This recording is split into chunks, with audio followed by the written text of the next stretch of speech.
Haya,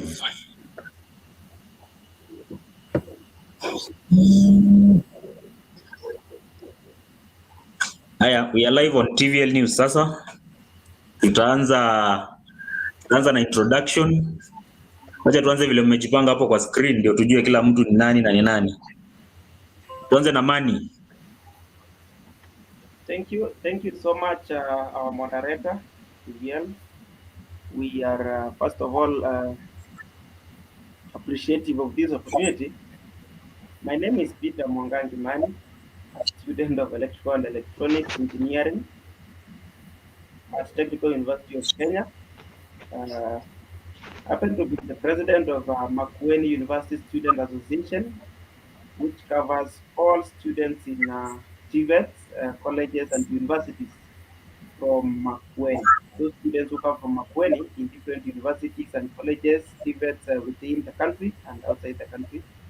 I come from Boni, a place called Ndai, from Makueni. Thank you very much, and we hope for better deliberations. General. Okay, thank you very much for the opportunity. Festus Mumo Maingi, alias General Mumo Mtetezi. I think this is my first time being here. I've been a panelist here, and I'm looking forward for a fruitful engagement today. Thank you. So we have some other panelists who are on the way. They will be joining us as we move on. Mrs. Ali Fidia, introduce yourself. I'm Fidia Maweo, alias Mrs. Ali. I come from Kibwezi East, specifically Mtituandei Ward, and I love everything to do with politics. Just that. Thank you. So we are going straight to today's topic. Tutaanza na vile tumeongea kama tumejipanga. So our first question was on whether Kalonzo Musyoka will be fronted as the presidential candidate by the Azimio team in 2027. What do you think? Tuanze na maoni yako, Mani. Thank you very much, TVL, for that question. It's a question which is due, because I saw the other day that one of the political icons in Wiper said that if we cannot discuss about 2027, then we do not have any business with Raila. So it's a very good question, and I would like to take it in three phases. The first phase is, as a politician, you need to, first of all, know what you want in life. And I think one of the things that is holding our kingpin, that is His Excellency Kalonzo Musyoka, behind is what is one and only, he has not realized or agreed within himself what he wants in life. Secondly, that is the second phase, is as a politician, you do not wait for people to pronounce you. You forward yourself, you project your voice, you project your team, you invest in your team. And I think so far, our kingpin has not invested in the team. And one of the challenges that he might face going forward is lack of resources, which is my third phase. My third phase of tackling this question is, as a politician or as a leader, you need resources. And resources is not only money. You need social capital. You need the liquid capital and intellectual capacity, which Kalonzo Musyoka has proven beyond reasonable doubt that he has only one, the intellectual capacity. And so far, I can say, if we were to rate him and say, will he be fronted for 2027 presidential bid, holding those three phases at a weighing scale, then Kalonzo stands a very poor chance of being fronted in 2027. Thank you. So according to you, you think Kalonzo will not be fronted by the Azimio team? Absolutely. Okay. Mtetezi.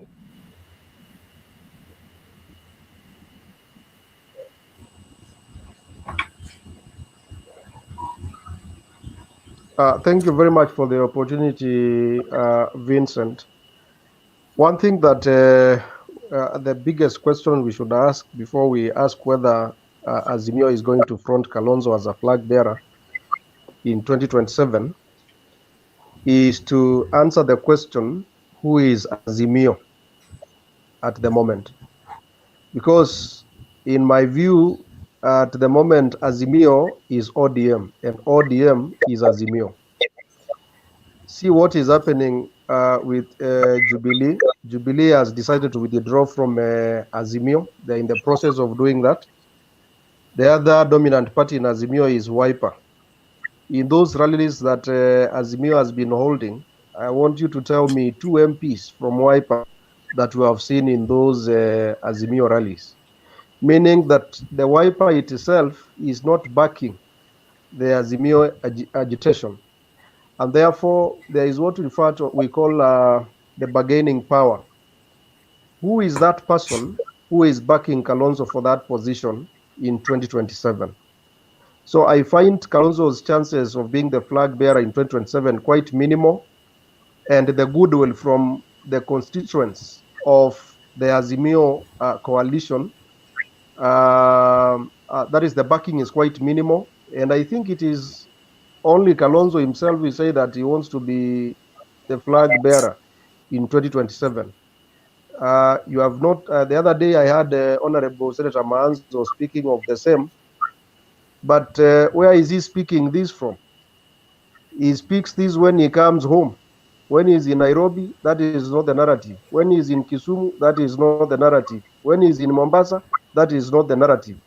So this is is quite a detriment and a disadvantage to our party leader, Honorable Stephen Kalonzo Musyoka. Just as I had said, I find the chances quite minimal to succeed Honorable Raila Odinga come 2027. Thank you. So according to you, Raila will still be the candidate for Azimio? During Magoha's burial, I think it was quite open for everyone to realize that Raila is still the Azimio flag bearer. The retired president, who has decided not to retire from active politics, that is Honorable His Excellency Uhuru Kenyatta, pronounced himself. He said that he is not seeking for any position, but any position that Raila Odinga seeks, he will back him. So definitely that is, and Raila being the party leader for Azimio coalition, and Uhuru Kenyatta being the chairman, that is the topmost leadership of the coalition speaking. Therefore, I find Kalonzo nowhere in that equation. Thank you. Sawa. Fidia. Observation, or should I put it, my opinion is for Kalonzo to be able to convince the entire Azimio team that he is worth the position, because first, to be nominated or to be given the mandate to be the Azimio flag bearer, there are some things that has to be considered. Is he worth the position first?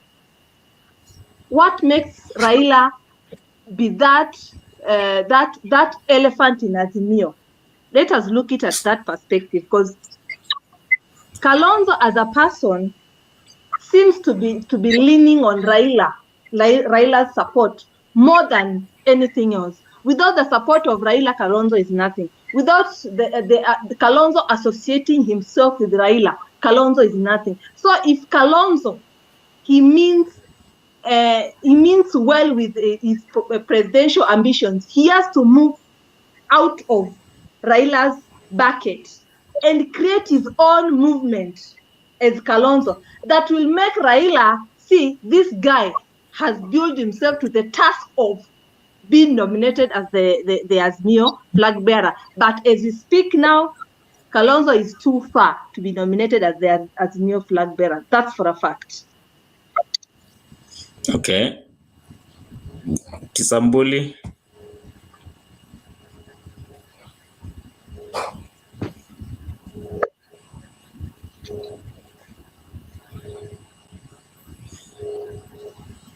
Are you getting me?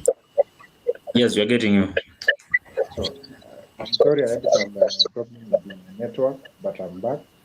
Yes, I want to state that openly that for Kalonzo to be nominated as the flag bearer for Azimio, I don't understand as from the look of things. Actually, Kalonzo is nowhere to be found in Azimio. As General Mtetezi has said that when you look at the coalition of Azimio, it is mostly based on political issues about the ODM. You don't see anywhere whereby Wiper and its team, they are really participating, pushing for Kalonzo to be taken as their leader. They are just, I can say, it's like they are just there at the middle. You can't understand they are in Azimio or they are not.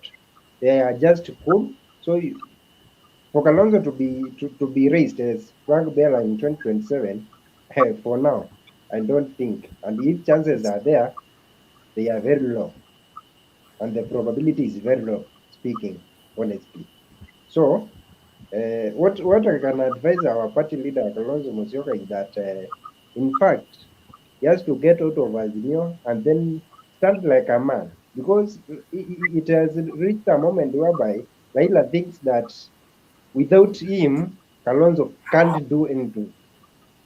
So Kalonzo has to look better ways of bringing his people together and his team together, so that he can have what we call bargaining power in politics.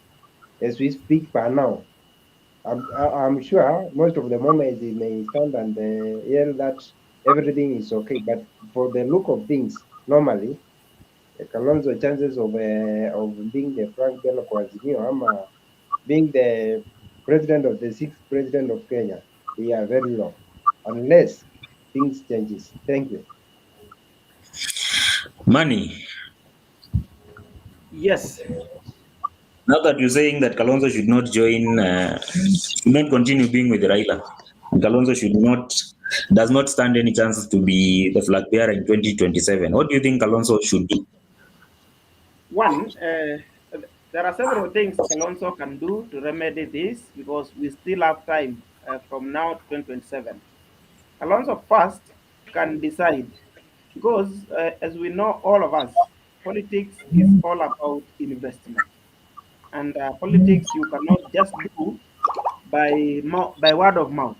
You need to invest, get people on the track, let people talk about you, let you be on the headlines. And one of the things that can make Kalonzo be on the headlines is first invest in his people. Let him invest in his people. People like people like His Excellency Senator Manzo, His Excellency Mutula Kilonzo Jr., His Excellency Julius Malombe, people like Honorable Wavinya Ndeti, and the likes, Honorable Kabindu, not forgotten. So, what I'm saying first is to invest. Let him invest in his people. Let's see his people doing things that can lure people to supporting him. Because we know very well that in as much as we do say Kalonzo is our kingpin, yes, well, Kalonzo is our kingpin, but who is Kalonzo outside Makueni, outside Kitui, outside Machakos? You know, you can be a kingpin, then you do not even transcend to the nearest village market. That is, and that is a tragedy that is befalling Kalonzo Musyoka as at now, because you cannot be purporting to be a kingpin or holding a position of a kingpin of a society, then you cannot sell that society beyond its boundaries. You see, we have seen Kalonzo overboard, being humiliated, being intimidated. People talk ill about the Kamba people, and he doesn't do anything. And those are the people that he is transacting with. And they are the same people Kalonzo is expecting they will endorse him 2027. Bwana moderator, TVL, if I tell you today, you are, let me say this, if I insult you today, I can apologize, but I can assure you that insult, it came from a sober mind.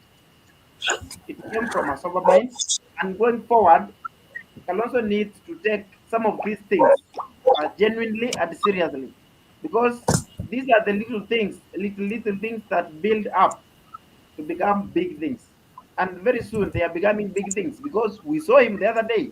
He was interviewed for the position of a deputy president, and we saw him fail. Of course, when he was not picked, he failed. We might claim that he was not he was the best. Yes, we can say he was the best, but did he succeed to be the deputy? So going forward, Alonso one can invest in his people. Let us see Kalonzo investing in the youth of Ukambani, because I will tell you for sure that those people that we are competing with, and the people that we are competing with for the ticket of Azimio come 2027, they have invested heavily in the youth sphere, at that grassroots politics, the politics of colleges, the politics of technical and vocational colleges, the politics of universities. Those people, we have seen them investing and even coming by themselves to campaign for their candidates, and they're just students. Mpaka unashindwa, sincerely, what benefit is this person gaining from supporting a student to become a student leader? And for sure, I have seen what they have been supporting, because when you go to Nairobi, that is University of Nairobi, when you go to Technical University of Kenya, you will find Luos, and I am saying this one with a very low tone so that doesn't go out. When you go to Technical University of Kenya, you will find Luos, you will find Kikuyus, you will find what we call this tribe, Luyas, then you will find campus. The most supported people politically to go for those elective competitive positions are the Luos. And why? Because they want to maintain that national what do we call it? That national stature of politics. Because we understand universities, colleges are filled by people who have IDs, who have voters card, and they are potential voters. If at all they do not have a voters card, they do take their voters card even during the mass awareness of voting, and they bring those kids to the universities so that these students who they supported can lure now voters to taking voters card, and by extension they end up voting for them. So so far I have not seen somebody who can claim that he has been supported by Kalonzo Musyoka to go for any position, even the position of a chief. I have not heard. Then Kalonzo is sitting somewhere waiting that somebody will come and say Kalonzo Tosha. Bwana, sometimes we need to do this mathematics and see which is which and where are we failing. And we are failing at investment. Let us do investment. We saw when His Excellency, the President, the former deputy, the current president, that is His Excellency William Ruto, when he wanted to become the president, he invested in his people, he protected his people. We have seen people like Sonko, the former governor of Nairobi, being humiliated in front of Kalonzo, doing nothing. We have seen people like, what we call this man, Nick Mwendwa, being humiliated in front of Kalonzo, doing nothing. And kudos to our governor, Abdullah Kalonzo Jr. He did something and we saw it. And for sure, he will be rewarded going forward. So let's be honest with this discussion and tell and call a spade a spade. Let's not call it a big spoon. Thank you. Mtetezi, what's your take on those sentiments?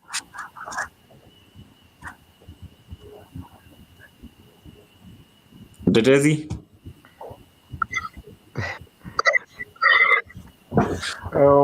Yes,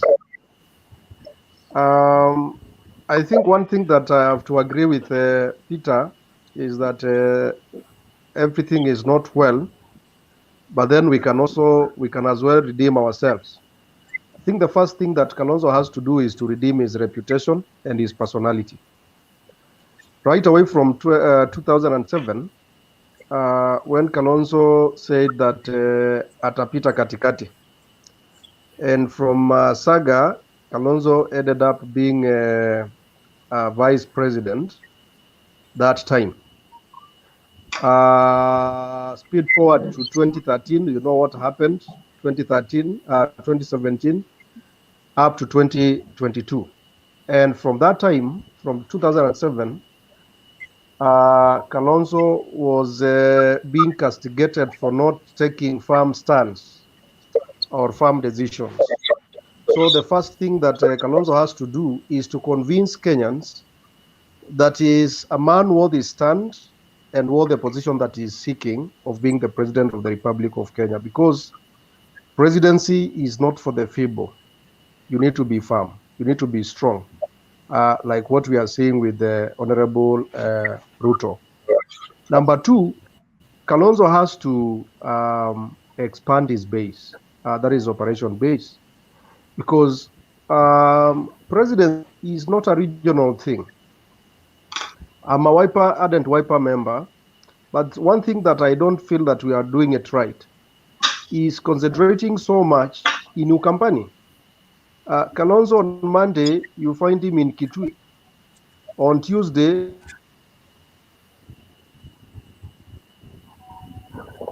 you find him in Machakos.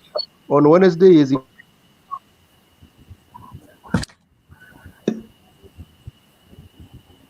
You're disconnecting. is Nairobi. And you wonder, when we talk of getting the national votes, becoming a president, you need to consolidate votes from Rift Valley. You need to move to. You are getting me? Yes, we're getting you. Continue. Unanipata, Vincent? Nakupata lakini una disconnect. Yeah, so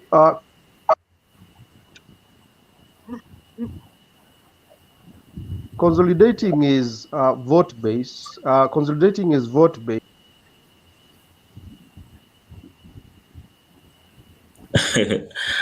Mtetezi umepotea kabisa. Fidia. I have to agree with is he back? He will find us on the move. Let's give us your comment. I think he's back. I think he's back. No, just continue. Okay, I'll have to agree with Peter and Mtetezi to some certain extent, kwa sababu what we need to do to rebuild, because Kalonzo needs to be rebuilt. He's no longer there in the national politics. He's more of a tribal leader than a national leader. Let's agree to that. Because he has concentrated more, just as Dan has put it, Mumu has put it, sorry. He's more of Ukambani rallies or Ukambani barrios, doing some politics there, Machakos. Yani he has concentrated more on Ukambani. Because we need to put him as a national leader, and for him to be able to be taken to that level, there are some things that has to be taken care of. For example, we need to have vocal leaders. We are lacking those vocal leaders from Ukambani. I miss the days of Mudhama. You know, Mudhama built Kalonzo to who he is today, and the late Mutula Kilonzo Senior, I should say. Those were the days Kalonzo political star was shining. Until those two gentlemen walked away from Kalonzo, Kalonzo dimmed. Kalonzo finished. So we have to, should I put it, Kalonzo needs some foot soldiers. He's lacking foot soldiers who can stand by him. You know, a leader is not made by who he is, but he is made by the people around him. Look at Baba. Baba has the likes of Kina Babu Owino, Baba has the likes of Kina Junet, Baba has the likes of Kina Anyang' Nyong'o, Baba has the likes of TJ Kajwang, Baba has the likes of Kina Joho. Baba has those strong people around him. That's what makes Baba strong. That's what Kalonzo is lacking. Those are the people we want around Kalonzo. How do we get those people? I'm going back to the words made by Peter. We need to build this. Kina Joho were once young people. If you take back the time that Joho started working with Baba, it goes a long way back. Kalonzo has to get foot soldiers. Kalonzo doesn't have to be insulted, and tomorrow we see him on a press conference talking back to that person or responding. He doesn't have to do all that dirty work. He must have foot soldiers who can do that dirty work for him. Who are those people? Maanzo can't even scare a dog. I'm sorry to say that. Maanzo, like serious, you expect Maanzo will talk and people will be shaking. Those are the people Nani Kalonzo is lacking. Tukiangalia mahali Kalonzo ametoka, mahali alianzia siasa, Kalonzo hafai kuwa mahali amefika saizi. What is Kalonzo lacking in his political ambitions? Foot soldiers, those are the people we are lacking. Today you gusa Baba like this, tomorrow you'll have to face Junet. Today you gusa Baba like this, tomorrow you'll have to face Babu Owino. Today you gusa Baba like this, tomorrow you'll have to face some rough characters out there who are ready to die for Baba. How many people are ready to die for Kalonzo here in Ukambani? The entire Ukambani leadership is split. The entire Ukambani leadership. Now let us say Kalonzo has been given the Azimio presidential candidate. Come back to Ukambani. All the leaders in Ukambani are fighting Kalonzo. Muto is fighting Kalonzo. Ngilu is fighting Kalonzo. Literally all the political leaders are after him. First, Kalonzo has to put his house together. You cannot become a leader until you lead in your own house. Today you go to Nyanza, you insult Baba, you are buried at afternoon. And that is politics for you. Today you go to Mombasa, you insult Baba, you have to face Joho. Today I insult Kalonzo, the only person I have to face is Mtetezi and some few people. You get me? Today a leader is not just a leader. A leader is the people who are ready to stand by him. Who are the people who are ready to stand by Kalonzo? We have some, at least I saw some enthusiasm from our lady from Machakos, Wavinya. At least I saw something. Wavinya is coming out to be that strong woman to defend Kalonzo. But I'm worried. These people, they come out like this, and by the time tumefika 2027, nasikia Wavinya amechukuliwa na UDA, my friend. Watch it out. Wavinya is up to something. Simuoni vizuri mimi. Simuoni vizuri. These people, they come out to defend Kalonzo. The next minute unasikia ameitwa State House, amesotiwa, amenyamaza. Kalonzo amemalizwa. No, I'm just seeing at a bigger picture, because saizi she cannot be demanding Baba asimame nyuma ya Kalonzo. Leo huwezi ambia mtu simama nyuma ya mtu na mtu mwenye unamwambia asimame naye hana watu wengine. What I'm trying to say is, can we build a stronger Kalonzo? And a stronger Kalonzo is not the Kalonzo himself. Baba is not strong as a person. Let us not lie to ourselves. Baba is not strong.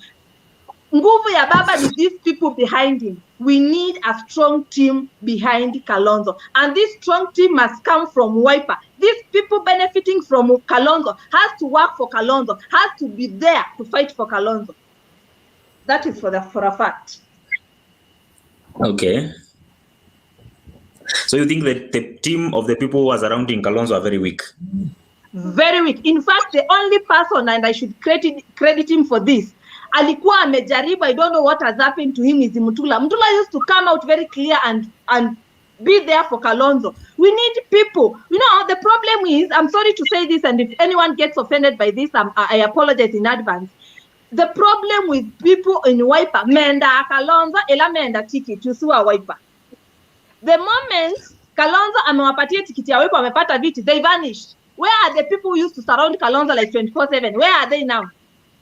Where are they now? They will be back towards the election period. And they are wabata, and that for a fact. It is high time, kama you are benefiting from Kalonzo, be ready to stand by him.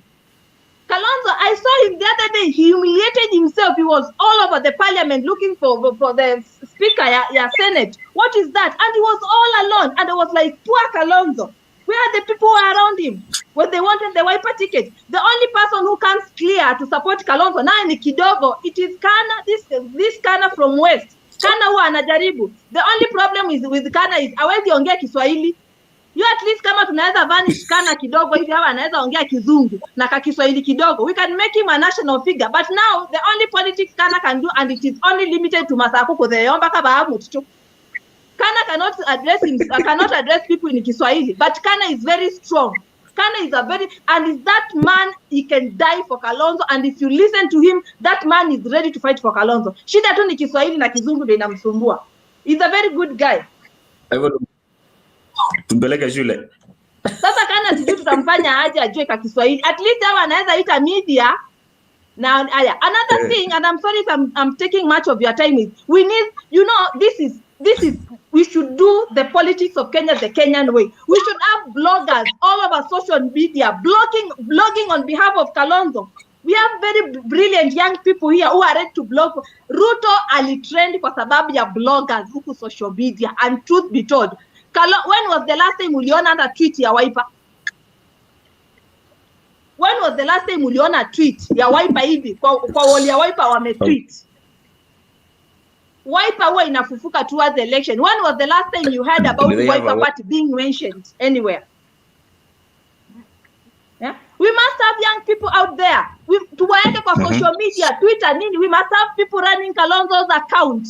Let it be updated on daily basis. Kenyans should know we have someone called Kalonzo, and that is the only way you can make a leader trend. Ruto alitrend social media, akatrend ground. Wacha mnasema ati ni sahi tunaongea mapema 2027 ijafika. We should start it by now. Ruto alianza mapema, and that's how he managed to garner all those support outside there. We must rebuild Kalonzo, and for that to work, he must, lazima akae chini ambiwe hapa na hapa na hapa ndio ulikosa. We must work together. Kwa sababu Kalonzo akianguka for a fact, mimi I'm not a fan of Kalonzo kwa sababu ya 1 or 2 3 issues. But today, to build a leader to the level that Kalonzo is, it will take us a century. So we have to work with the leader that we have. Same after Kalonzo now Mtula tunaweza build ni Mtula, and I'm sorry to say that. Lakini sasa Mtula naye ameteremka. Now he's working at the county level. The only one we have at the national level ni Kalonzo, naye anakaa dimmed. Something needs to be done. All right, Kisambuli.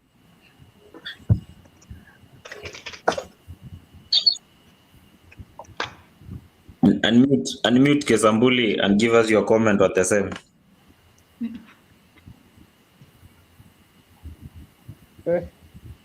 Unanisikia? Tunakupata. So I want to be very brief. I think your question you have asked what Kalonzo can do as far now, because you have said, as we look from the look of things, it is very hard, and actually the probability is very low for Kalonzo to be the Frank Bello for Azimio. One thing, I want to just put 4 points which are very clear, and some of my panelists have discussed about them. One thing, Kalonzo, as we speak for now, especially when we look at our region, lower eastern region, our peoples are not together. So one thing, Kalonzo, what he has to do is to bring his people together, to bring his house together, so that he can have what we call bargaining power. Because utaenda kule ati uanze kutetea useme unataka kura ile side nyingine, iliani watu wenye wale wa nyumbani huwezi waleta pamoja. So it will be a bad picture as a leader. So Kalonzo has to look on that. Another thing is about Kalonzo needs to be strong when making some decisions, not just rushing here and there, making some funny, like I can call them, they are childish decisions. Today you say this, tomorrow you say this. Today you do this, tomorrow you do this. You find that people have just lost trust in you. So Kalonzo should be strong and stand. And if he tries to look at things as early as now and see that Azimio, they just want to bring Raila Odinga is their flag bearer. It is better to get out of that point, even if it's going to form another coalition. And I'm very sure, Kalonzo, there are people who are willing to work with him.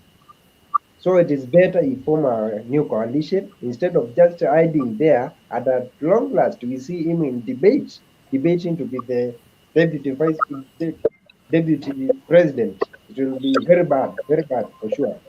And another thing, the third point is about Kalonzo. Our Kalonzo is our leader, but I can say that man is very mean.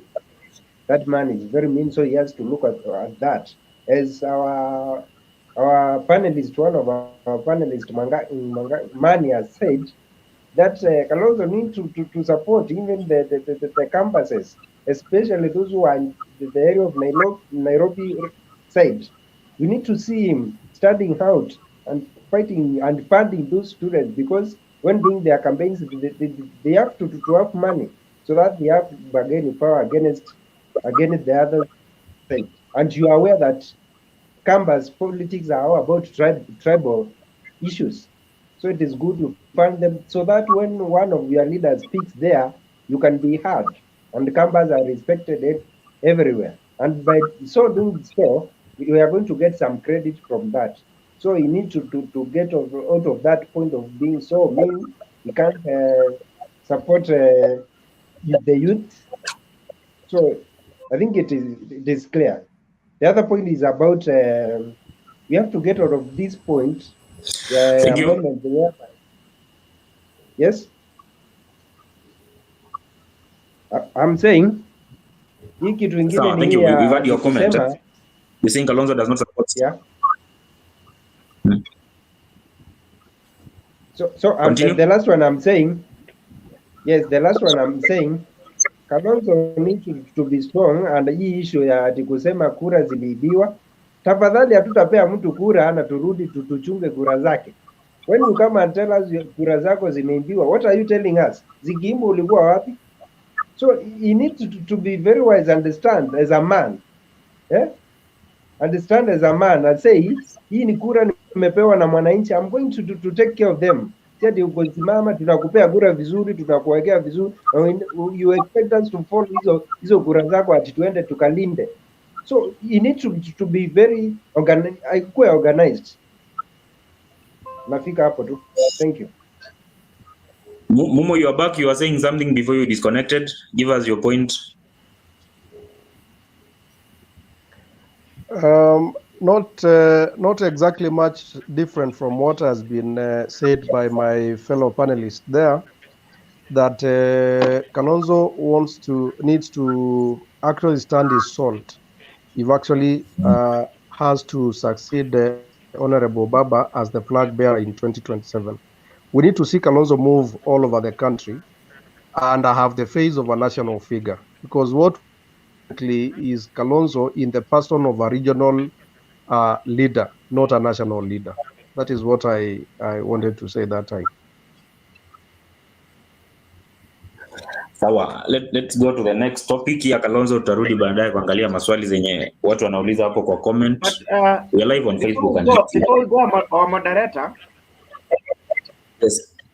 before we go, I had noted something that we might veer off the main agenda or deviate so much from what Yes. our audience need to hear, and we provide something that might spur division and also hatred towards leaders.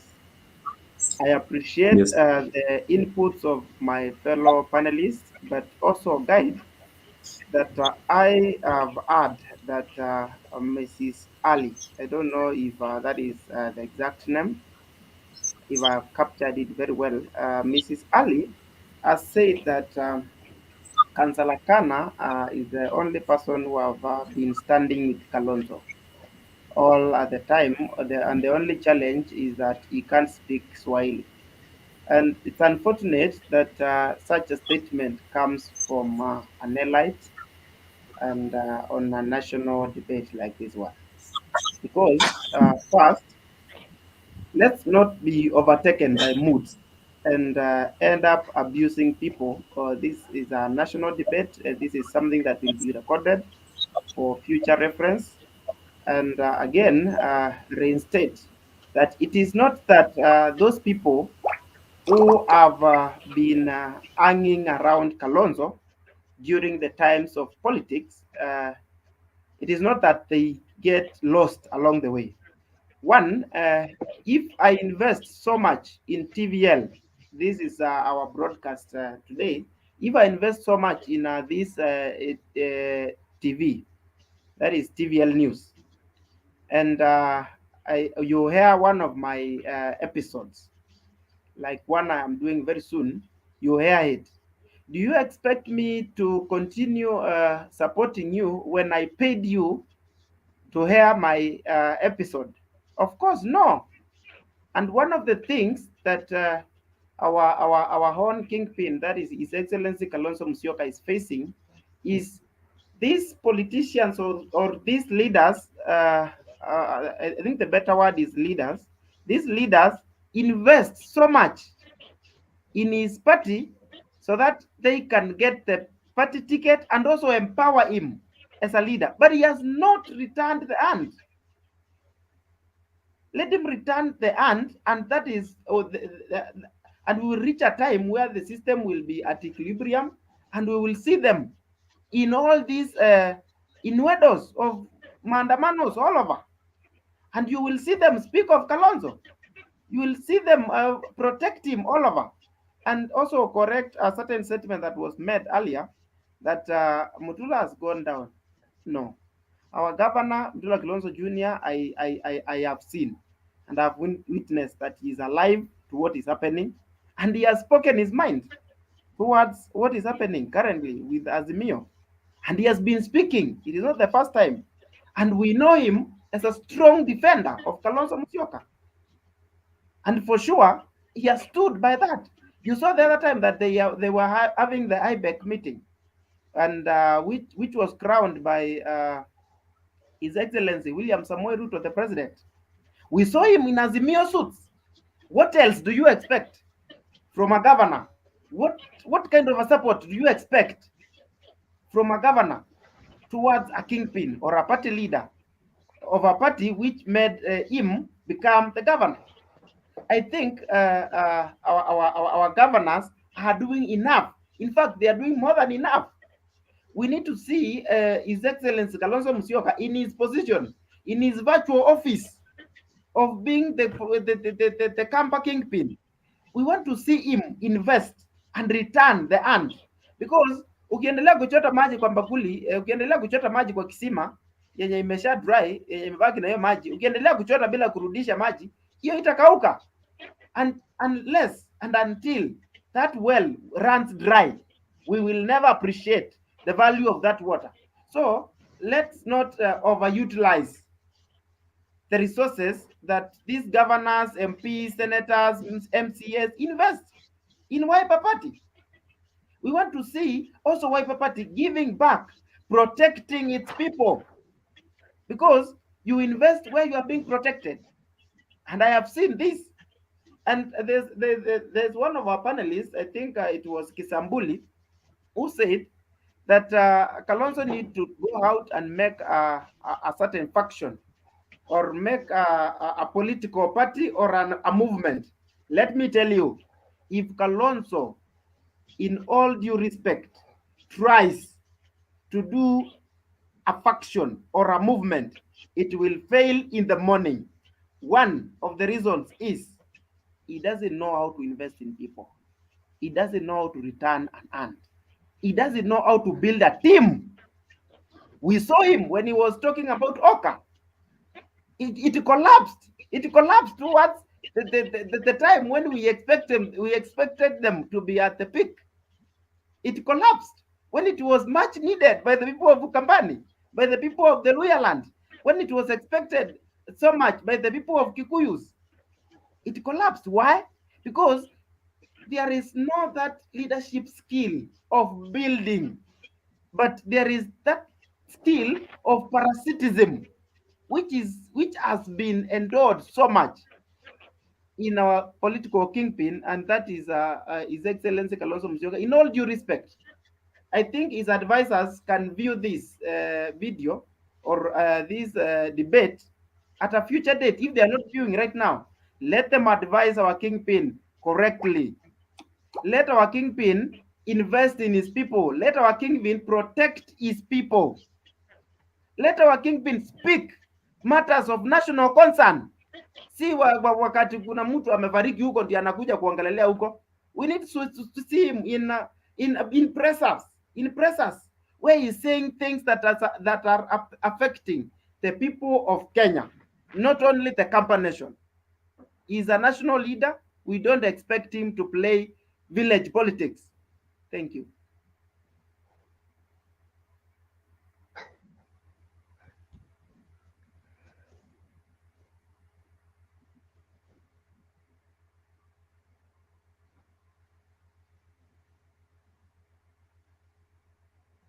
Please, TVL, we are not hearing you. You can unmute. Oh, Pole, I muted. Mutetezi, you have something to add on top of that before we go to the next topic. But before you speak, Mutetezi, let's see some of the comments that we have on the comment desk. Kavita, let me just display them. There's a gentleman called Kavita. Raila should support Kalonzo Musyoka for presidency, the same way he has been supporting Raila.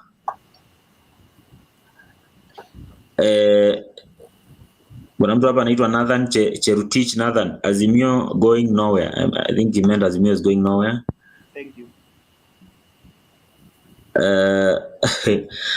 Prince Dominic, they must support Kalonzo this time.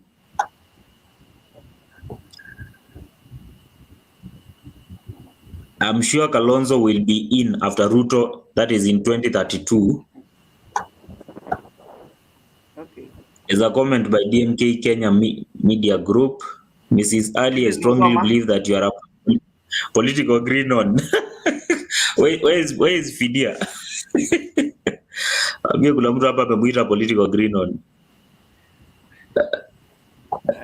And we have Salimia His Excellency Musoma bwana. The great. Musoma. I don't think Musoma is around. DMK, you can build Kalonzo DMK Media with such brains. Hapa kuna mtu hapa anasema the Azimio leader, that is Baba, is so selfish. Trust me, anaweza sema 27 be final kick ndio aende retire. Kalonzo Daniel Muli, I think Mrs. Ali should take over from Kalonzo and put use of her ideas and take us to the presidency. She has been in so much heartbreaks. Aya, Fidia alikuwa amedisconnect lakini ndamtafuta kuja ajibu. Hiyo ni personal. Faith Mudheu Mwadhime, Raila should endorse Kalonzo as the president come 2027. Raila has given it enough. Kalonzo has the best agenda for this country. Faith Mudheu would like to know what agenda Kalonzo has. Then Kalonzo Daniel again, when purity without Kalonzo, the topic, the debate would be boring. Maga Momina Baya. Blah blah that we just have to debate about Kalonzo. Okay, but anyway, you can see Mutetezi and Mani. 80% of the comments wanasema Baba must support Kalonzo. So it tells you majority of Kalonzo fans wanataka Baba support Kalonzo, and you people are here saying that Baba will not support Kalonzo. So let us yes. Before we go so far from what we have read, it is good we understand that we are not saying that Raila should not support Kalonzo. We are just questioning about the capacity, the capability, and the potential of Kalonzo becoming the president 2027. Okay. So you've seen the comments. People are wishing that Raila supports Kalonzo. You know, Yes. wishes, if wishes were horses, and every other beggar would be riding, because we have wished so long that he does that, and he has not done. Right away from 2017, we saw it in 2022, and we are yet to see it again in 2027. And I think this thing of saying Kalonzo must, without the prerequisite force that has to push Kalonzo to such levels, I think it will always be noise. Because somebody asked the troops behind Kalonzo. And now Mutula is a governor. And we know he has been a very ardent supporter of Kalonzo. Actually, if it were not for Mutula and Maanzo, Kalonzo would have crumbled long time ago. He would have lost relevance completely. It is Mutula, it is Maanzo who has held Kalonzo to the position that he is today. Actually, the Absolutely. dignity that he is enjoying is coming from the two gentlemen. And when Fidia is saying that Mutula has gone down or this and that, I don't agree with her. And saying it is only Kanzalakana who is speaking about Kalonzo alone. We have to differentiate between noise and substance. When you are making roadside declarations, this is not what is going to the table where these serious decisions are being made about the party affairs. Mutula sits in the neck. Maanzo sits in the neck. That other fella that has been mentioned is not in the neck. So these the Exactly. No. decisions, the firm decisions that Kalonzo has managed up to this moment is a function of the effort being put place by Honorable Mutula Kalonzo Jr. and Honorable Maanzo. So, and let nobody tell you that Wiper is dead. We only need to review the way the party is being run, and we put things right, and then we are good to go. Not necessarily that we get to the government, necessarily that we get to the government through Azimio. We have other avenues of being in the government. So Wiper is still strong. Let us not mock Wiper in our sentiments. We are a strong party. Thank you. So let us go to the next topic. Now, you saw what happened in the last 2-3 days, last week. There was the news that came breaking that the police had raided Matiang'i's home. So I want to know your comments. What do you think the police want with Matiang'i or the government? Tuanze na wewe Mani. Thank you, moderator. And I would like to record that Honorable Matiang'i is just the recent interior CS. In fact, the super interior CS, that one we all agree. But we all know also that names are made, and they are made at conducive or in conducive environments.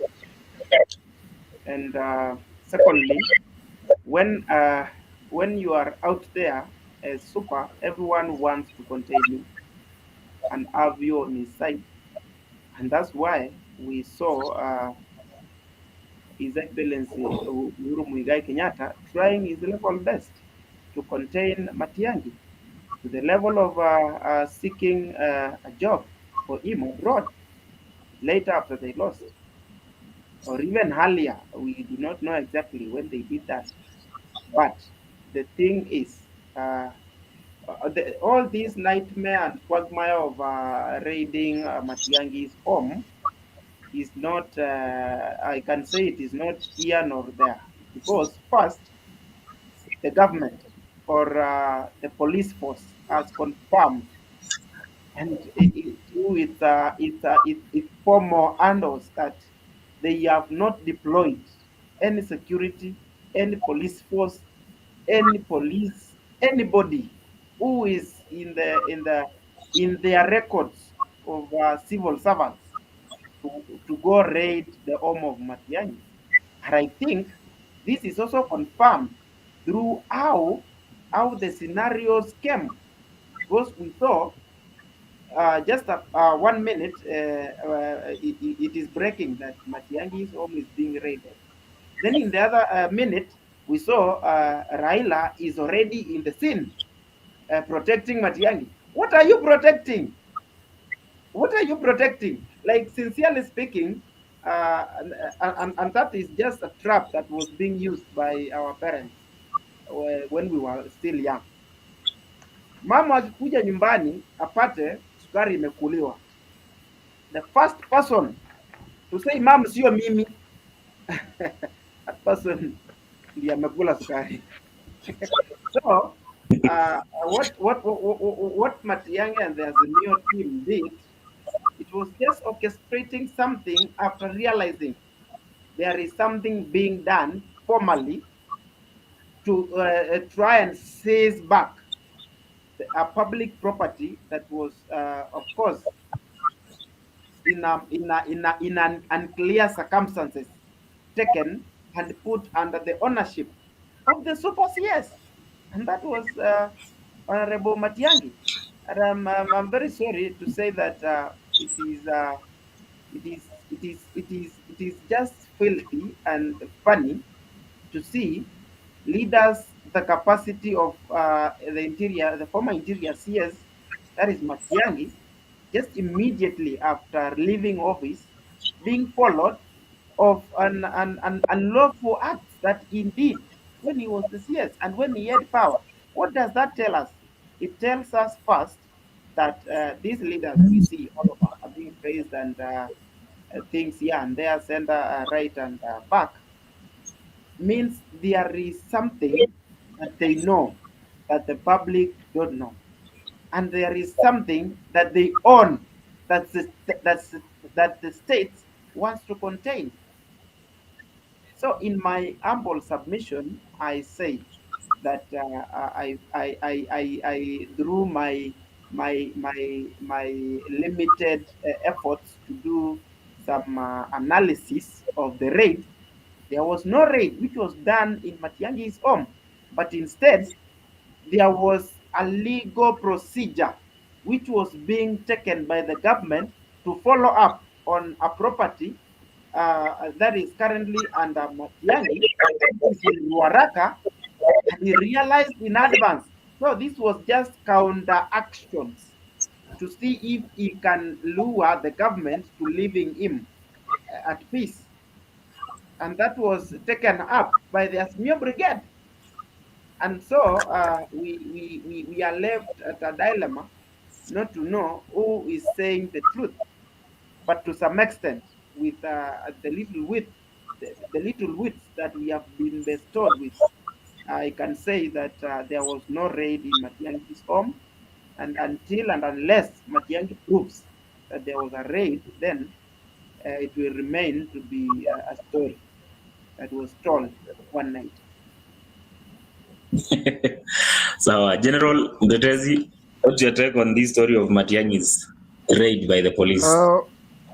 I would take a contrary opinion to that of my good friend Peter Mani, and say that the drama that this, or the twist that this story is taking, is actually showing that there is more that meets than what meets the eye. Yeah, we woke up to news that Matiang'i's home has been raided, and then the following day, the police, through a statement, says that they had no any special unit or any team that had been deployed to the former CS's home. And then an issue is that is a statement is issued to, I think it's a show cause kind of notification is issued to media houses, and the media houses is selective media houses, selected media houses, that is mainstream. I think NTV, Citizen, and Standard Media Group. From the way the responses we got the responses from the police force, and also the Communications Commission in Kenya, it speaks a lot. It speaks volume. After a short while, it becomes a court battle between the CS and the police. Yesterday, you saw eventually the home was raided, and the home is being raided without a court order to that effect. The DCI says that we have a court order. The lawyers say that there is no court order. When they are, that is when they are reprimanded to produce the court order, they are not able to do so. And even the way the break-in was done, it showed that there is more than what we are being told. And picking the CCTV system unit, that is the CCTV unit, how safe or how authentic is the report that we're going to get from the forensic investigation that the police saying that they are carrying out, when we know that the Kenyan police system, that is the police force, let me call it force because of late we are told is a police service, but is a force because the way they are doing things, then we are still in the old days. So how authentic is the report that we're going, the forensic report that we're going to get from the investigations? Your guess is as good as mine. That definitely the answer will be there was no raid at Matiang'i's home. So I think there is a lot of drama that is happening. And if I were to be asking my good opinion, is that yes, there was a raid at Matiang'i's home that night. And now when we are asking this question of what has Matiang'i done, somebody, I've heard my good friend talk of, and I've even seen it from the UDA supporters, all the Kenya Kwanza supporters in all of our social media, that Matiang'i possesses a piece of land, that the Ruai piece of land that he acquired irregularly. And I'll ask my good friend, tell me, what about the Western Hotel, Langata Primary Playground? What about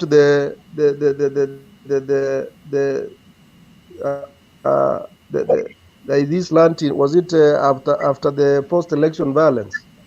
This guy that had sold, someone had acquired a piece of land irregularly to a point of even trying to kill the original owner.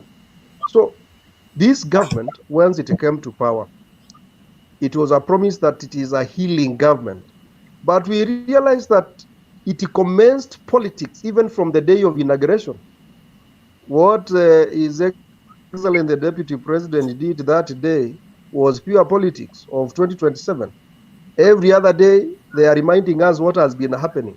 We elected them to change the status quo, not to keep on complaining what had been happening, and starting some sort of vigilance. Actually, what is happening is vigilance. You saw the other day, this, I think was Alice, no, it was Cicely Barile, the governor for Embu. There was a clip telling Matiang'i, your days are numbered, we are coming for you. And it is true that they are coming for Matiang'i and many others in the line. And probably you are even one of them. If you ever mentioned something wrong about the government, we must understand that there's a lot of vigilance that is taking place. And actually, what we are seeing is kind of a banana republic. And there is a lot of incrimination that is happening. We are seeing that even the militarization of the operations today, things are not good. And I think this kind of vigilance, we need healing. We are told that this is a praying country, is a praying nation, prayers all over. But then, what is the effect of these prayers if we cannot forgive? What is the effect of these prayers if we are out to revenge? I think there is more than what meets the eye in the whole saga of breaking into Matiang'i's. Thank you.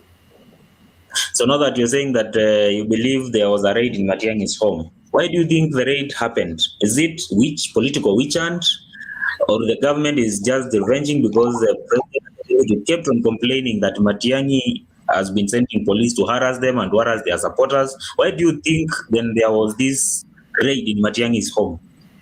Sorry, Sure, our this is pure moderator. We vigilance. are losing you so much. This You're losing me. is pure. I hear you. This is pure Okay. vigilance. This is a revenge. This is a revenge mission because I've given you an example of a governor who reminded Matiang'i that they are coming for him. You have seen the tweets by one this blogger Itumbi. Itumbi has been given an account of probably what is impending, and we know a lot is on the line. And the attacks even started with the former president. That is, were being directed to the former president. And I think even before they moved to the family of the former president, Uhuru, you saw them attack the mother. You saw them attack his brother. You saw them attack the president, the former president. Now they have moved to the juniors of the president. They are talking of Matiang'i. Matiang'i, we all know that the person of Matiang'i as a tough minister. And I think we must admit that Matiang'i really did a lot. During Matiang'i's regime as the Minister for Internal Affairs and National Coordination, we never had this kind of banditry that is happening. Nairobi was safe. Today, Nairobi is no longer safe. People are being killed in Turkana, in Elgeyo Marakwet, in Samburu, Pokot. Where is that government that needs to appreciate that Matiang'i did his bit and he set the police service to the position that it is today? I find it quite ridiculous. All right, Kisambuli, tell us something on what you think about this Matiang'i's raid. Yeah, thank you. So about this Matiang'i's raid at his own place, I can say this is a political thing. When you look at it, it's like they are just revenging.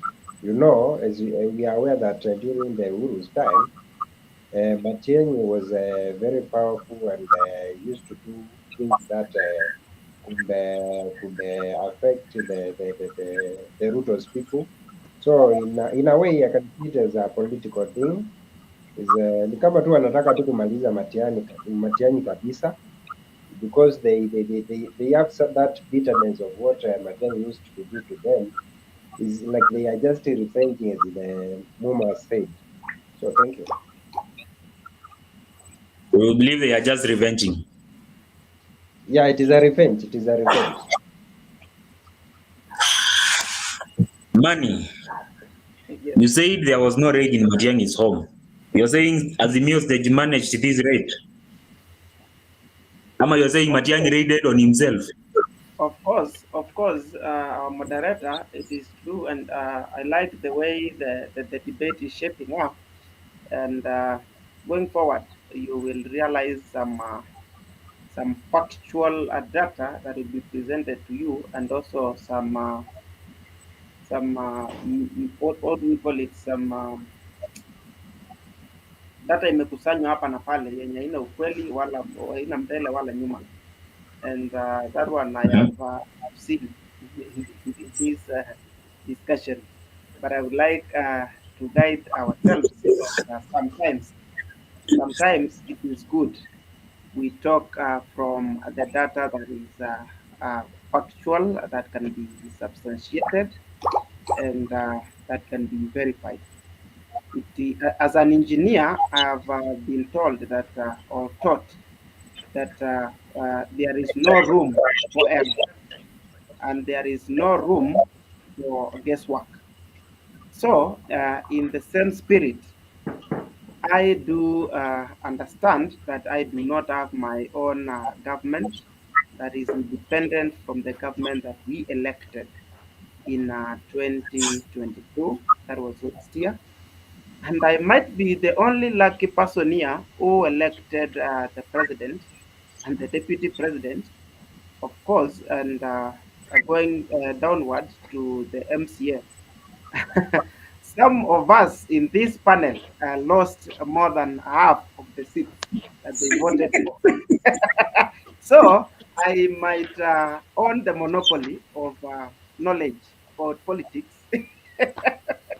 And going forward, I would like to guide our panel that one, a police force headed by the CS Interior, that is Professor Kithure Kindiki, is a professional body. Of course, that one we do all agree is a professional body. Whatever happens in is, it depends with the professionals who have been appointed to those positions. But for now, we should admit that first we have a government, and that government has institutions which are independent, which are independent. It doesn't matter how they are being operated. But now, when we flip the coin to come to how they are being operated, of course, TVL, you cannot have TVL News here, which is hosting us, and we have an independent audit of how the show has been. Then you come and lie to us. You do not have influence on the report that is being brought to us. So this is to say that the government is synchronized. There is no part of the government, as I allude to the body of Christ, there is no part of the government that can operate as an island. It should be synchronized within a certain system. And that system is what we put in place. That is 2022, which got our governor, Abdullah Kalonzo, elected, which got our president, William Samoei Ruto, elected, which got our other governors, senators, Senator Manso elected, MPs elected. So, to some extent, I do agree that all of us have the freedom of speech, and we can say whatever we would like to say.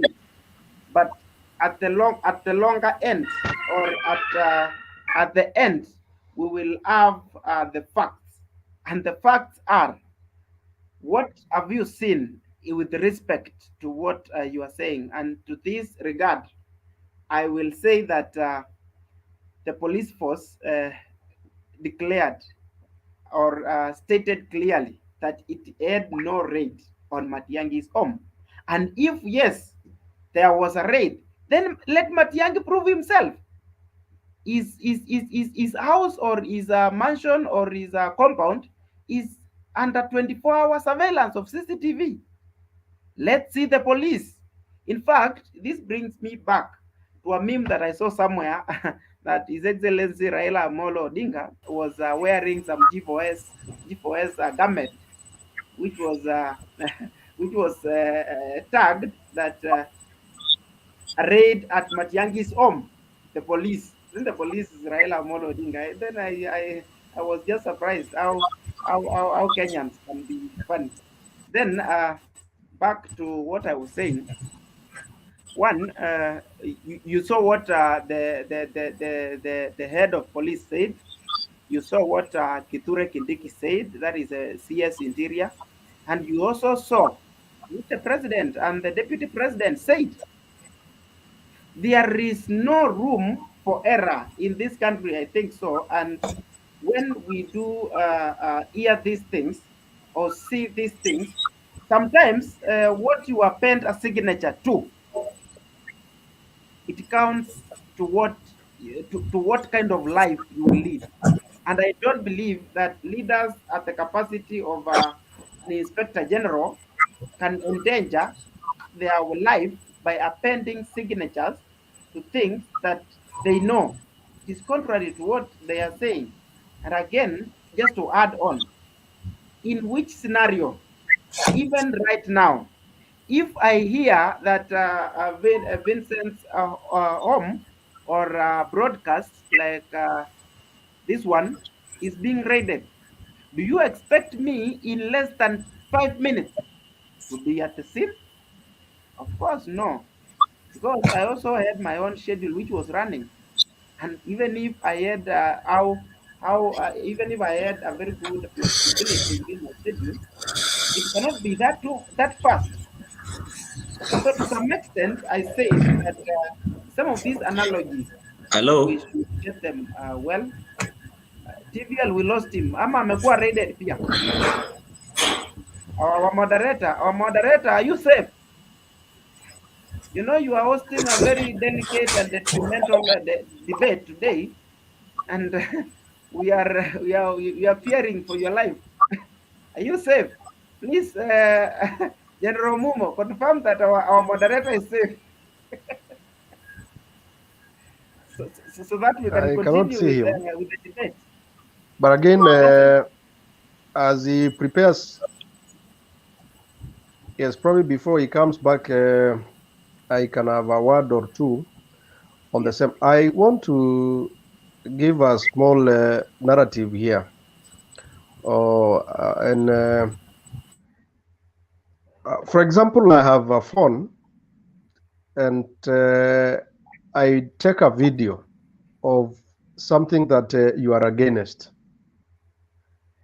You come around, you pick the phone, you go with it, and later on you come back and tell me, show me the video. What is the possibility that the video will be seen?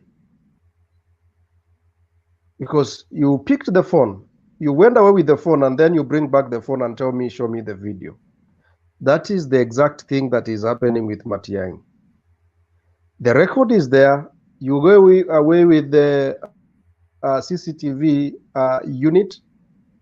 You erase the evidence, bring back the unit, and then tell me the burden of proof lies with you. Prove to us that people raided your home. We don't expect at the end of the day to find any solution, as in to have any answers. But Mtetezi, just to interject politely, do you remember what happened immediately after we had the breaking news that Matiang'i's home is being raided? What happened? Yes. He proceeded to get to what we call it, to get an anticipatory order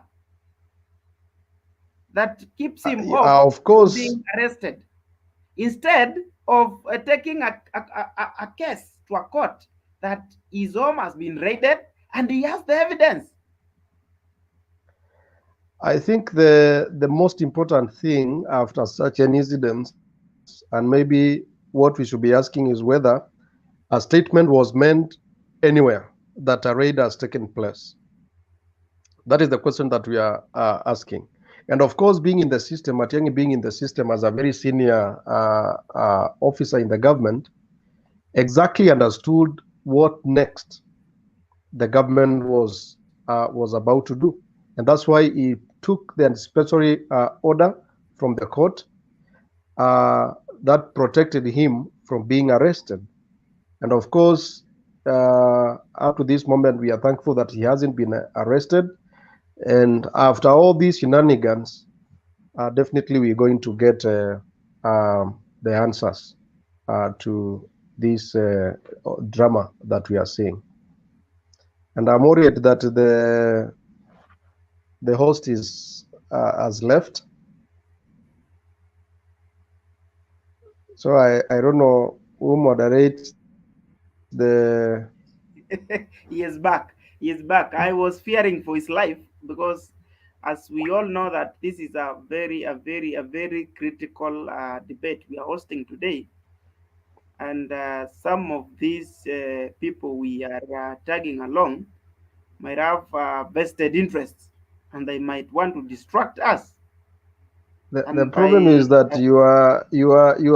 I realize that you are arguing with a lot of fear now that you are in Nairobi. At least be independent, be bold enough, and speak your mind. You know, this is a democratic republic. You should not fear to that extent that you are not able to mention some of the things outrightly the way they are, simply because you fear for your life, because you are discussing a delicate matter. if we don't shout out, then these things are going to continue. The extrajudicial killing is back. We are seeing people being murdered. You saw that lady who was shot dead as she was walking in the streets. And when you follow up the whole matter, you realize that we are not safe. No, we are no longer any safe. So, as you are saying, this government that you are heavily and vehemently defending, there are things that we need to look at, especially the operations, the framework of the operations of the police service. We moved from force, now is a service, and actually we need to see the service in it, because some of these things that we are seeing, they are not so well auguring so well with us. Vincent, we had lost you, and we devolved about the matter I'm when you sorry, are my away, Wi-Fi went and I off. hope that nothing. All right. There was a blink of electricity, and my Wi-Fi went off. I know this Wi-Fi, this fiber Wi-Fi, and now we actually having around 180 people watching. So I don't know why it disconnected when people came to watch on our YouTube.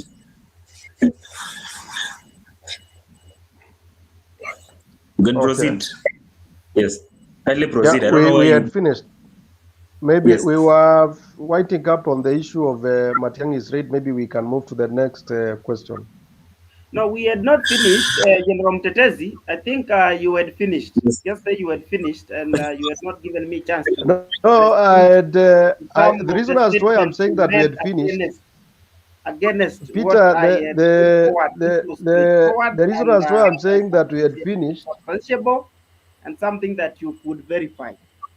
Secondly, I have pronounced myself very well, without fear of intimidation, and I would like to confirm that yes, I am in Nairobi, and I talk or speak my mind wherever I am.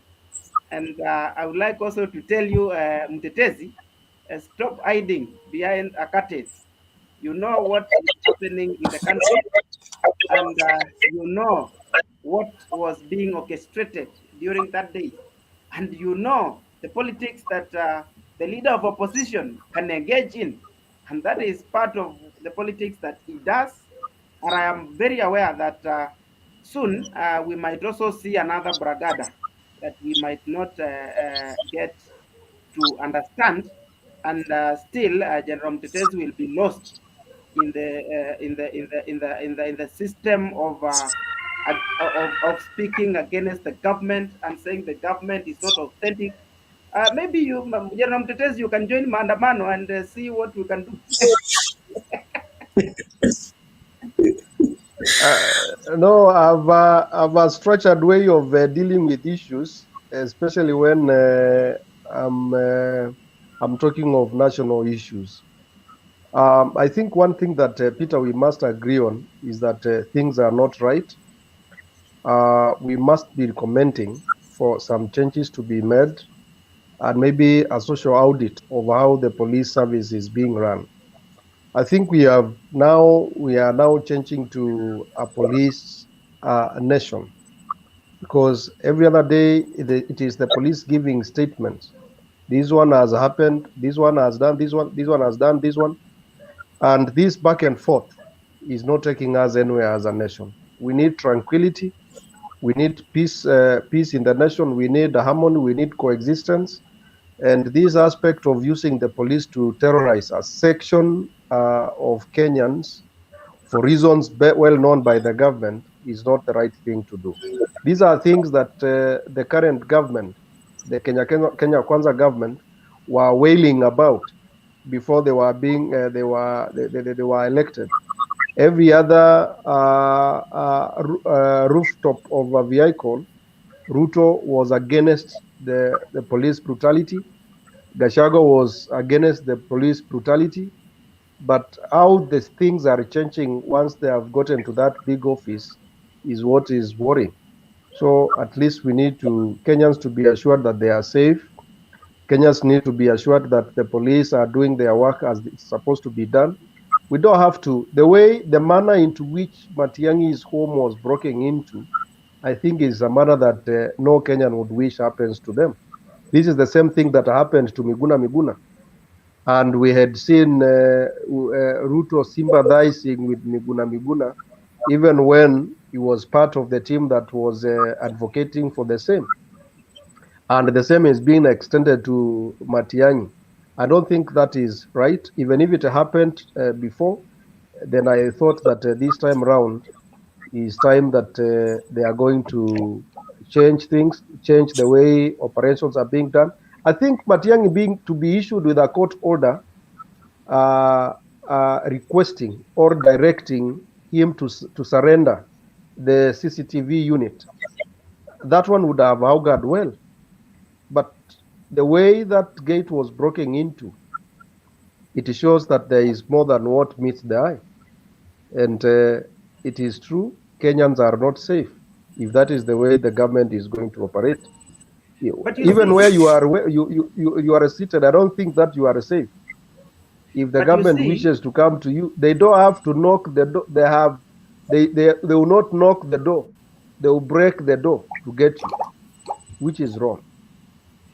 it's I okay. think It's okay. That's according to our you. democracy levels have evolved to a point where Kenyans have to understand each other. There are security apparatus in place. There are courts. And one thing I've realized is that there was the question of court contempt. And this is creeping back to the Kenyan system of government, because we are seeing the police denied a court order, but they still continue and break into Matiang'i's house. That is impunity that is creeping back to the Kenyan system of governance. But General Mtetezi, this is not new to the Kenyan government. It is not a new thing. And one thing we should agree, of course, as you have requested me, we agree that things are not right. Things have not been right all along since I was born.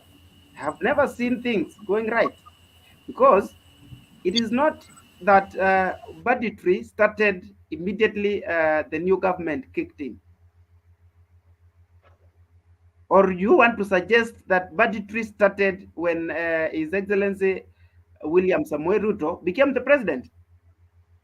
Banditry was there, and even during the national debate, the national presidential debate, Ruto was asked, how are you planning to deal with banditry?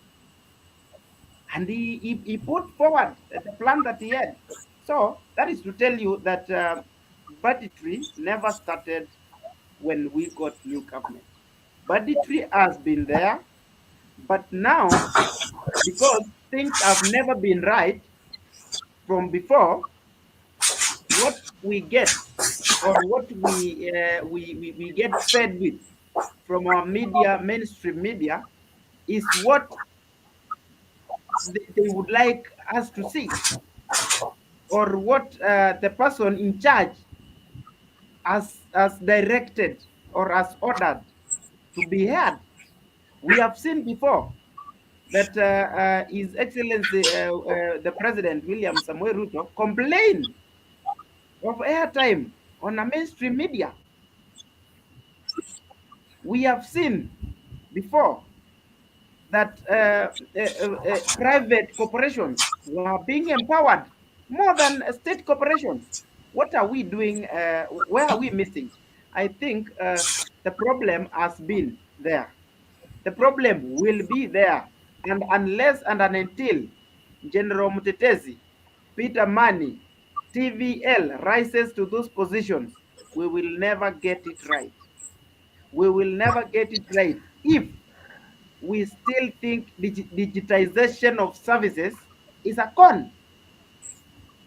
So in a nutshell, General Mtetezi, you are supposing, or you are proposing, or you are putting forward, or you are projecting that what our governor, His Excellency Mutula Kilonzo Jr. did in Makueni was a con because he digitized the health service at mother and child. We have also seen a digitization of procurement of health, what we call them, health equipment.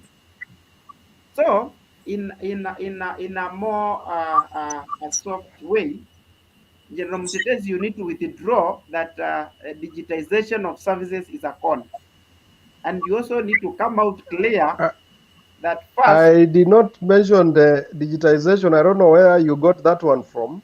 No, maybe it is because leaked I from didn't. you. You have said so many things when I've tried to interject and guide it. No, you had it wrong, because I didn't mention anything to do with the digitization of services. That is something that I promote, because now we are live because of the digitization of communications. So that is one thing that I support. The question of banditry and what have you, I think during Matiang'i's era, banditry had scaled down. This insurgence of banditry that is on the rise now is a question of how the security management issue is being taken. Because we were in this country even before the elections, and we are very sure that we didn't have extreme cases of banditry. But how banditry is creeping back. Just come clear that you didn't see in the mainstream media banditry, but now you are seeing in the mainstream media. I think it's the same. I think it is the same media that was showing then, and is the same media that is showing now. I think another thing, let us not live in denial. If the government has failed to deliver on its mandate, or it is slow to deliver on its mandate, let us call it so.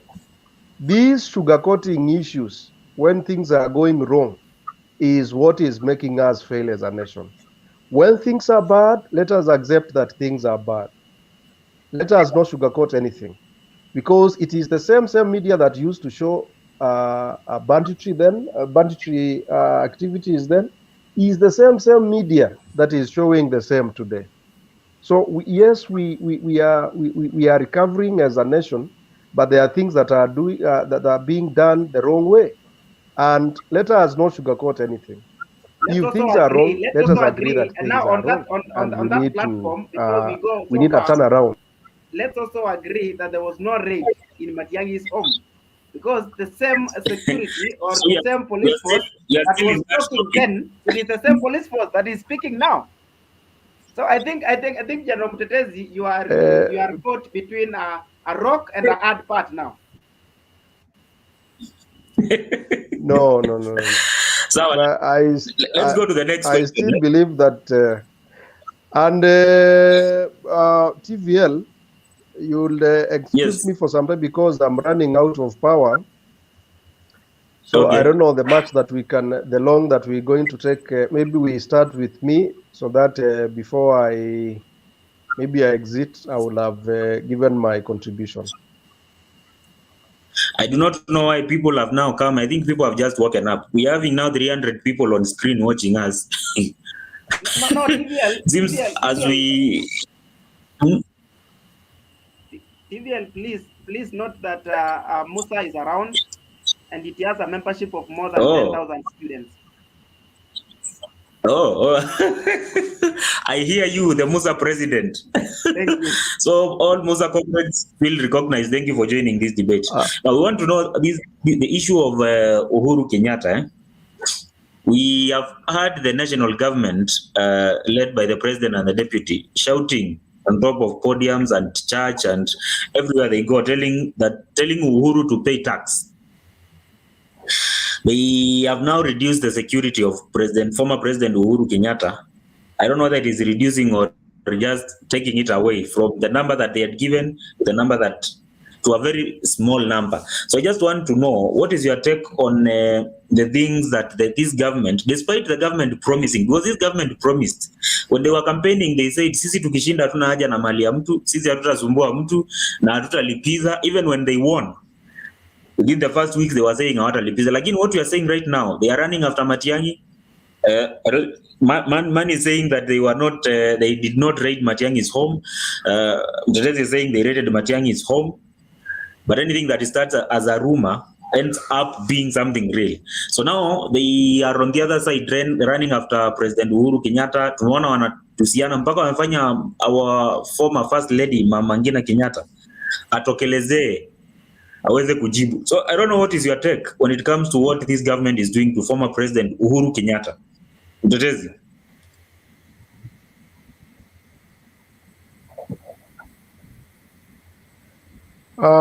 I think I started by saying that this is a vigilance government. This is a government that is one of its agenda is to revenge to those that are deemed to have oppressed them in the previous regime.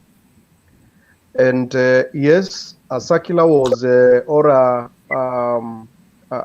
circular was issued by, or a statement was issued by the Inspector General of Police, saying that they were scaling down the police, that is the security, the former president's security, to a number that is required as per their as per the requirements of the police service. Nobody is opposed to that, because of course he's not the president, he's not the sitting president. He talked about, again, the confusion in the command chain. He said that probably they needed someone in the rank of I think a superintendent. Was it a superintendent? Yeah, a police superintendent, to that extent, because of the issues of command. Nobody is opposed to that.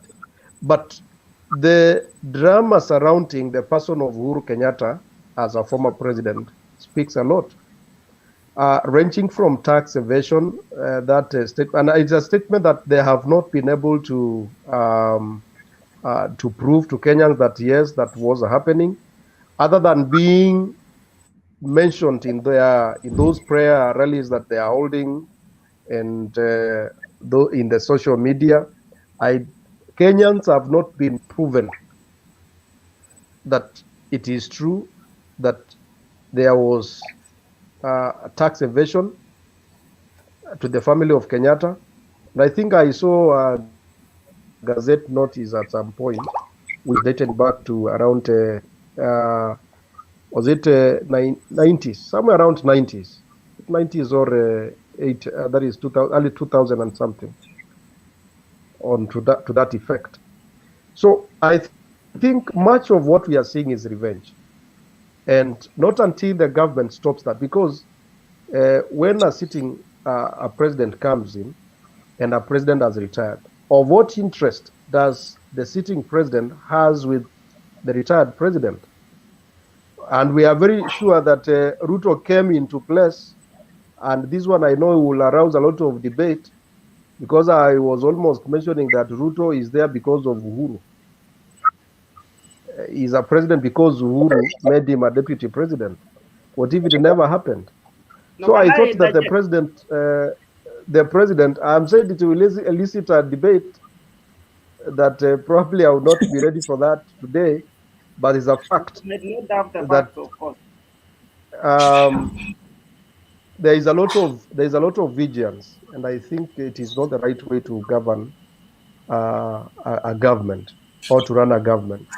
They should provide security to the former president, but I think also, on the contrary, the former president is also putting himself in a very ambiguous situation. Because when you retire, I thought you retire, you exit the political arena, you exit the active politics. But Uhuru is actively involved in politics. The other day we saw him in Luanda. So he is still a politician. I don't know the next position that he needs, but I understand him. One time, Atwoli said that he was too young to retire, and I think he believed that. So he's still active.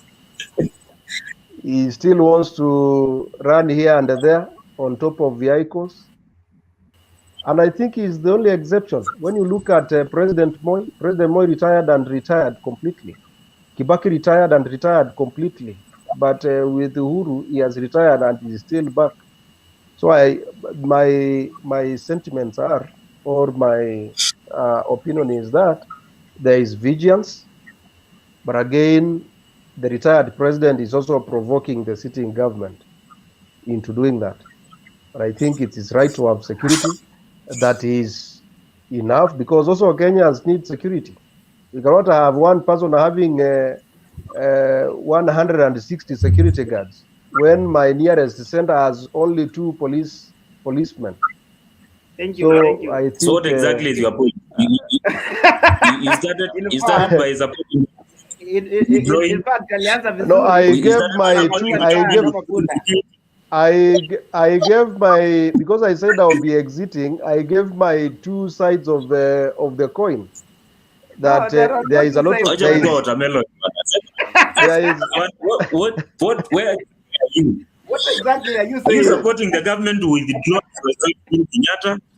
Hey, not withdrawing. I think that you are exactly is your using position the in this wrong matter? word. It is not withdrawing. Is scaling to Yes. the required standard. If it is to the So you required are standard, supporting that it. is okay. I'm Okay. not supporting that. So you also But support that you also support that the government should push Uhuru on the stadiums and telling him to pay tax and accusing him of funding Azimio activities. Can Raila just that is proceed with wrong. the activities that he's doing without being funded? That is irresponsible of a government saying. But TVL, with all due respect, from the screen, what I'm reading Yes. is Uhuru's security withdrawn. Uhuru's security has not been withdrawn. It has been scaled down. And that is what I'm supporting. That it has to be scaled down. It has not been withdrawn. So that is my position. Sawa, wacha tusikie money and then And turudi kwa the last comments. probably Ili before funge I debate. finish, before I finish, because I Don't think exit. I'll be exiting. All right, I'm at 3%. Okay, No, finish. don't exit. Wait. All We right, are finishing up. Let us hear money. Money all right. depends on the government withdrawing or scaling down, as you put it, the security of the former president Uhuru Kenyatta. And what Yes, do you think about it? good. And I'll be Money. seated somewhere so that I charge and listen. great. Okay, please listen. Please.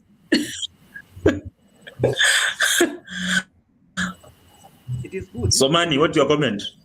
It is good, moderator. You have brought forward this discussion. Yes. And one, I will want to appreciate General Mtetezi for his inputs on both sides of the coin, but also warn him against using such scenarios when national debates like this one. You fail to project forward your thought and also your input or your understanding on what is being done and what should be done. Moderator, do I have a right of reply before he proceeds? Yes, you will reply. Wait first to hear money's point. Jerome Mtetezi bwana, just relax, enjoy, and also listen to wisdom. So first, I appreciate General Mtetezi for also guiding on the headline that just stated that Uhuru's security was withdrawn. For sure, security was not withdrawn, but it was scaled down. It was reduced from the level of a president to the level of a former president. And I think that was in order. And for those of us who are good in history, and I know and I believe that our moderator, Vincent, you are good in history. You know what happens Yes, when of course I did the it. change of God. Yes? Yes, you know what happens when the change of God Yes, happens. And that was witnessed in Kasarani yes, Stadium when His yes, Excellency Uhuru Muigai Kenyatta was passing on the sword. When he immediately passed on power, then the security behind him switched instantly, and it went to protect the president. The same should have been replicated. The same should have been replicated at Uhuru's gardens, Uhuru's environments, and Uhuru's family. Because at first, Uhuru, as a president, he was being protected and also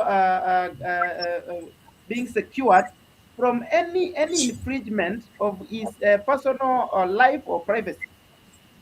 And this comes as an eye opener that in future, the future presidents of this country, where I believe I will be, should consider having the security of the former president scaled down immediately the change of guard happens, because this puts us at a vantage position where we tend to think that the president, William Samuel Ruto, is scaling down the security of the former president politically.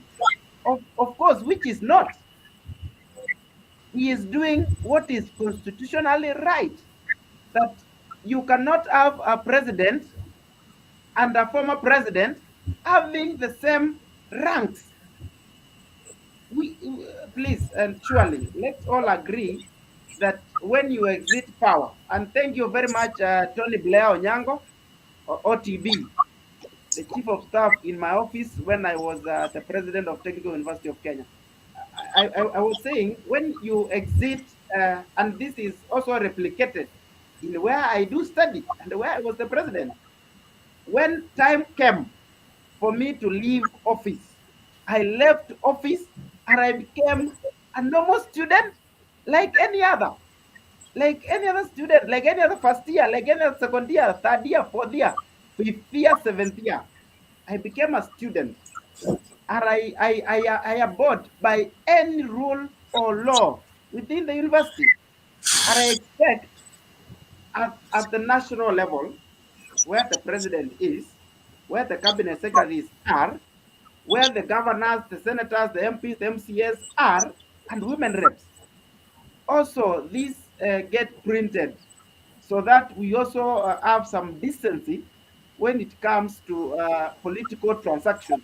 Because I think the president, the former president, is trading on a very bad lane. And soon we might hear other things which we do not want to hear. Because when you are retired president, we expect you first to conduct yourself as a retired president, to conduct yourself as a senior citizen, as a senior statesman who loves this country and wants the country to be united. You cannot have, and I have said this one time and again, that where there is competition, there can never be peace. We can only have harmony. And let me repeat so that we get it clear. Where there is competition, there can't be peace. So there can only be harmony. Yes. We come, sit down, agree, let's work it this way. And we work it that way. So all these cocoons of people or cocoons of leaders surrounding one another and trying to build a fortress around these former leaders, and also the leaders who are aspiring then, it is not admirable for national leaders. And I am categorical when I say that the government of Kenya needs to do things as they are supposed to be done. I am quite aware that the contract that was awarded to the Muzungu, who was running the Lamea, ended. How did that land get transferred? Did we get clarity? Or we are just here waiting to hear that the Lamea was grabbed and all sorts of stories. Again, on the other side of the coin, as political leaders, we also need to understand our lanes, our powers, our principles, so that we do not go overboard or miss the point when we are trying to also guide the country. I want, first of all, to recognize and appreciate the president for what he did. Immediately when he ascended to power, the first person to employ was his immediate former president. And he gave him the role of making sure that there is peace and tranquility in Congo. What is the president doing to make sure also what he is doing in Congo is being done in Kenya? I want also You're to sounding see, more of an artist. no, What else do you want to see? it is something that I would like to see, because you cannot Yes. claim to be a unifying factor when you are calling Mhm. people wakora, when you are calling people all sorts of names. We need to see a president who is a Yes. former president. The likes of Okay. Ayati Mzee Kibaki and Daniel Uh, Toroitich Arap Moi. Those people conducted themselves yes. in a very good manner that everybody, and we saw this one during the reign of President Uhuru and Deputy Ruto, then Mm. fighting to meet Daniel Toroitich Arap Moi, the late. Why? Yes. Because he conducted himself in a manner to show that he is a unifying factor, even if he is not. Sometimes you need to act when you are at certain positions, and that's Yes. why I find the president have some of his how can I put it? Some of his qualities as a normal citizen taken away, and he operates like a private citizen. We want also what is Okay. accorded. To whom Yes. much is given, much is expected. Let's Much, see also the much much is coming expected. back. Thank you. Yes. All right, we've had you Money, we've had you Mumo Mtetezi. Sijui kama bado uko hapo unasikiza kuwa kwa chaja. Yes, I'm listening. We thought you had And gone. Just give us your last comment and your no, parting shot as we wind up this. I'm reading what Patrick Juguna is saying. That that I'm still dreaming and living in the past. And I want to Yes. first fault his choice of words, because you dream of what to come, and the past is what has already left. I think Yes. I'm not opposed to Ruto being there up to 2032. That is one thing that I've not mentioned. Only Yes. that saying having prospects of maybe somebody taking over from Ruto, that is a debate for another day. But one thing that we must agree on, and what my good friend Peter Mana has again Okay. supported, is that Uhuru has to conduct himself in a manner that accords him the respect that he deserves as a retired president, and go to his retirement. I think after he retired, he was holed up in Narok for some time until he started moving around. And I think that one prompted the government to think of scaling down his security. But from the circular that we read, it clearly showed that the level of all the standard of the security that a retired president is entitled. And if that is true, and that is what is constitutionally stipulated, then we have no objection to that. However, politicizing the matter is the one that we are against, and is what we not supposed to support. So we respect the retired president, but again we request him to retire. So I'm very much grateful for this opportunity, having been a panelist for today's discussion, which has been quite interesting. And I pray that next time we're going to have the same platform, diverge on a number of issues that are affecting us as Kenyans, and by extension, the people of Makueni. And again, I appreciate TVL News. As I have always said, let people subscribe to this channel. Let us support one of our own to grow, because these other channels that you're seeing that have grown to big levels, it started this way, and I think that we just need to bigger things ahead of us. I will not forget to shout out to my good people from Mavauki Kumini Ward, they know what we are discussing, and they know the discussion that I'm having with them. And I'm very sure that when that good time comes, we're going to have a discussion with them. We're going to talk of how we're going to take our ward to the next level. And I know I have their support and they have my support. God bless you and have a good night. Thank you.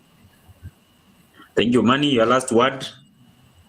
Thank you so much, General Mtetezi, for those kind words towards the people of Mboke Kumeni. And the plans you are having, please involve me. I will be more than supportive to see them prosper.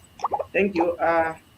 First of all, let me appreciate all of us for supporting this debate in any way that you have chipped in, either in sharing the link, either in viewing what we have been talking about, either in chatting like Patrick Juguna has done, like Tony Blair Onyango has done, like be there, not be there. There's a lady who chatted us earlier on, and the lights. What I'm saying is, we appreciate you so much for what you have done, our loyal followers. We do recognize your input to the success of this debate. And I personally wish all of you a wonderful night. But before I part short, let me say that let me say a very big shout out to the people of Makueni University Student Association, which is an organization of youths from Makueni County who study in different universities, colleges, and TVETs within the country and abroad. We are delightful to have you in this portfolio, you concentrating, you contributing, you giving insights. We appreciate you so much, and to all our viewers from all over the world, because I am aware that many of us might be from other countries, feel appreciated. And may I say that to whom much is given, much is expected. And can we see that statesmen conduct themselves in a manner to suggest that they are statesmen, even if they do not want to look like one?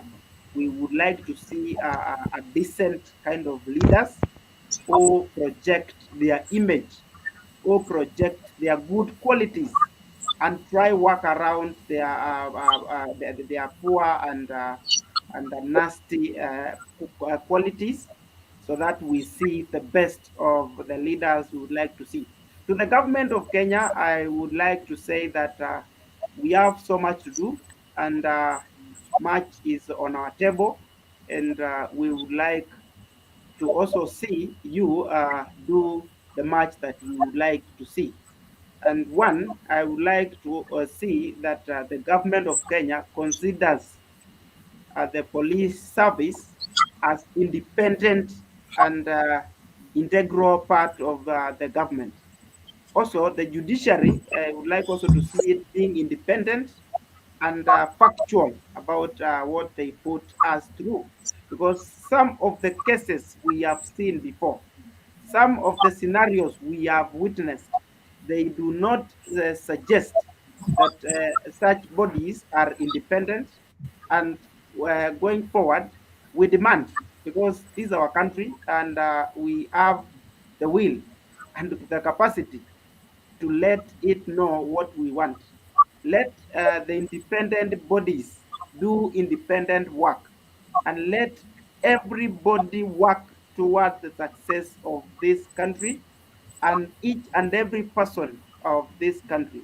With all that said and done, a big shout out to our governor, Mvula Kalonzo Jr., for also showing us the way in Makueni County. We have seen him do tremendous work, and we would like to support him do more and more in that county, which has so much left behind, especially on the side of youths. Youths are left behind so much. And you can confirm this by how the youths have been reacting to some of these activities that the government are undertaking. The youths take a substantial part during campaign, but during the governorship or the governance, they do not get any position. They do not get any place to let their voices be heard, to let their ideas be implemented, to let their energies be utilized to full capacities. And we request and direct that the government of Kenya should consider youths, and especially visionary youths. Not all youths can make to be good representatives of ourselves. We would like to see the government considering visionary and objective-oriented youths get substantial positions of influence, where we can see the future being implemented right now. As we talk right now, we are being robbed our future, our youth. Let's wake up and see ourselves being involved in our government, because without us, there's no government. And I go by the mantra that there is nothing for us without us. No. Let us Thank you. get involved and do whatever it takes to influence the future policies and the way of leadership within this country, and that transcends to the world. Thank you. Thank you very much. Thank you guys for staying tuned. Next week on Monday tukutane papa hapa with a very big show. Tuendelee na hizi discussions. Thank you and have a lovely night. Thank you.